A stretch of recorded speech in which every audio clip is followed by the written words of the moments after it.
And here is an underappreciated truth about how this particular bit of chaos may land.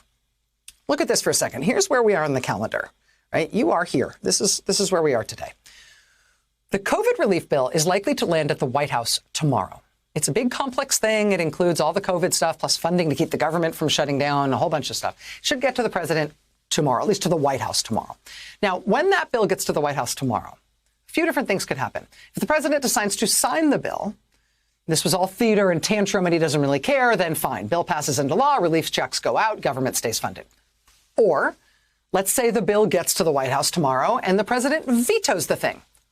Also, I mean, not fine, but at least we could say what will happen next. The House and the Senate will then see if they have enough votes to override the veto. If so, the House and the Senate will reconvene. They will override the veto. The bill will become law. The COVID relief checks will go out. The government will stay funded. But there is a third option. Under the United States Constitution, the president has 10 days to sign a bill or veto it. 10 days, not counting Sundays. If the president doesn't act within those 10 days, the bill does not become law. It's called a pocket veto. Presidents constitutionally can block bills from becoming law that way by just letting it sit there for 10 days while they do nothing. But presidents don't really do that anymore. It hasn't been done in the whole 21st century. President Trump has never done it in his term. President Obama didn't do it in 2 terms. George W. Bush didn't do it in 2 terms. But what if that's what Trump's going to do? Put the calendar back up there.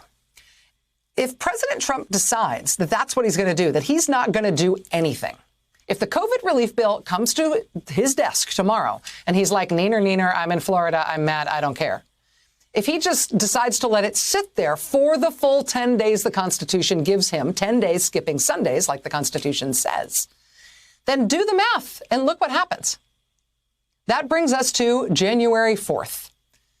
January 4th is one day after this Congress will have come to an end. Anything not passed into law by the end of this Congress doesn't become law, goes back to 0, start over. So yeah, chaos when it comes to COVID relief. If President Trump gets the bill brought to him tomorrow as expected, but then he does nothing, not only would he thereby kill all COVID relief, but he would kill it in a way that the House and the Senate could not override. And we'd be back with a new Congress next year who would have to start at 0. And meanwhile, there would be no unemployment money, no stimulus, no eviction protection, no money for the states for vaccination efforts, none of it, none of any of the rest of it, and no money to keep the government funded. We would have an indefinite government shutdown on our hands. And in order to achieve all of that, all President Chaos would have to do is go golfing, enjoy tweeting, have some snacks, do nothing. Because that 10-day clock starting tomorrow will run out after the Congress is already gone. What could possibly go wrong?